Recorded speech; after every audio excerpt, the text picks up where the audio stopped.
sponsored by Audible. Go to audible.com/cow to get a free audiobook today. I'm gonna be vulnerable with you all for a minute, okay? See, I've been losing a lot of sleep over the last few months, and this is why. When I read the news, when I try to educate myself and be an informed citizen, I don't know what to believe. I mean, I'll be sitting there minding my own business, reading an article when someone comes along and says, "You're gonna trust that news source? Here, read this." So now I'm reading this other article that totally refutes the arguments made in the first article. Wow, I can't believe that I ever believed that. So my mind is changed and everything is fine, right? Right? No. That article has been debunked. Here, read this instead. Now I'm reading an article that refutes the article that was refuting the first article I was reading. Okay, see, somehow I knew that this article was true. This back and forth makes me feel dead inside. It makes me feel like an idiot, and I'm like, how does this person feel so confident? Didn't they read the other article, right? It's like whatever was the last piece of information I consumed, that's what I believe. But there's an endless sea of information that I can consume. And this leads me to another terrifying thought. If I wanted to, I could probably find convincing proof for anything I wanted to believe. Here, this is a very interesting article that I just found today. It really made me think about how right I am. And this gets me thinking about bias. Everything is biased because in every single person's mind, they're right. So to them, it's not bias, it's just truth. That must be a very happy place to live. I mean, no one walks around saying, "Look, I'm well aware that I'm incorrect, but this is what I believe anyway."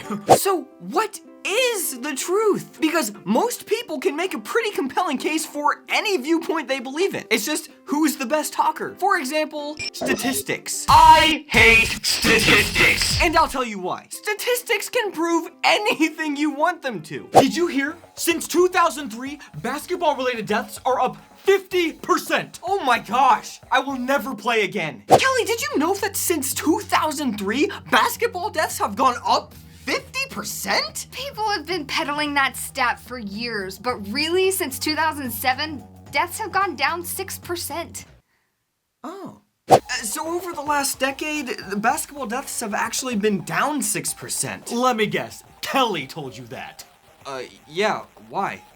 Kelly plays basketball? Oh man, she's a biased source of information. Great! Hey, you play basketball, so of course you would tell me that basketball deaths have gone down?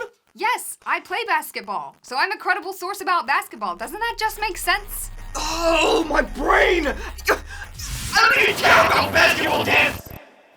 That's really insensitive. Seriously, what am I supposed to do? How can I possibly discern and discover the truth? If everyone can present convincing proof for their argument, how do I decide what is real and what's fake? Who can I trust? Tonight, we discuss the growing epidemic of fake news. Is your brain in danger of being exposed? With us to discuss this important topic is a doctor. Mr. Doctor, please explain how dangerous fake news is for the people at home.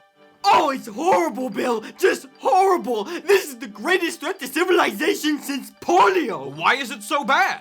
Because people are stupid, Bill. People are sheep. They will fall for anything. So what do you prescribe?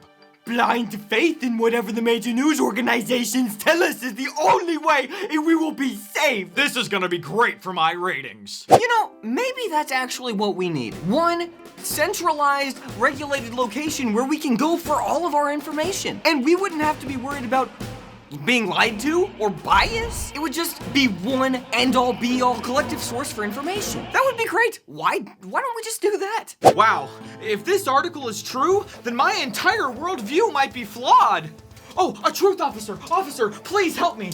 Is this article true? All right, step aside. Let me take a look at this really quick.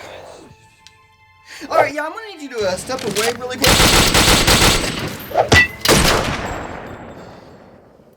All right, I'm gonna need you to be honest with me. How much of that did you read? That would be so much more convenient, you know? And safe too. Misinformation can be very dangerous. If we could just once and for all be rid of it, I mean, that's the right thing to do, right? Then all we would have is correct information. No one would have to worry about being lied to. No one would have to worry about bias. We could all just sleep soundly. Forever.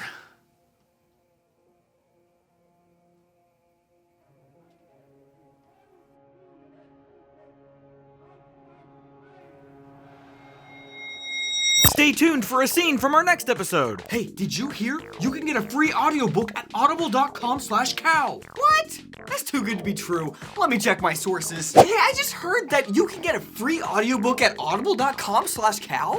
That's actually true.